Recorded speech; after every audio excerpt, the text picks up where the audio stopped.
Le ministre de l'Enseignement technique et de la formation professionnelle était l'invité lundi des matinales du gouvernement. Albert Flindé a fait un large tour d'horizon du fonctionnement du système d'enseignement technique et professionnel dans notre pays. Hugues Hervé Blé, reportage.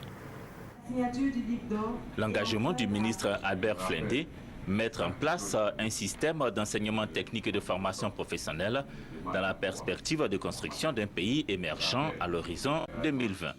Il s'agit pour le ministre de l'Enseignement technique et de la formation professionnelle d'un système de formation accessible à tous et qui s'adapte aux besoins de l'économie nationale. La mise en œuvre pratique de la réforme s'articule autour de 6 axes stratégiques. 1. Satisfaire la demande de formation technique et professionnelle. 2. Offrir des formations adaptées aux besoins de qualification exprimés par le marché du travail. 3. Renforcer le partenariat école-entreprise tant au niveau des finalités, des objectifs que du contenu de formation. 4. Assurer des conditions d'une insertion durable des demandeurs d'emploi et des personnes en situation de précarité. 5. Mettre en place un mécanisme de certification des compétences en concertation avec les milieux professionnels.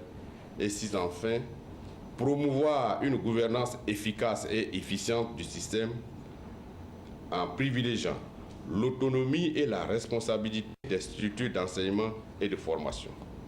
Cette réforme ambitionne d'asseoir l'offre de formation du dispositif de l'enseignement technique et de la formation professionnelle sur les besoins de l'économie tels que formulés par les principaux acteurs du secteur productif.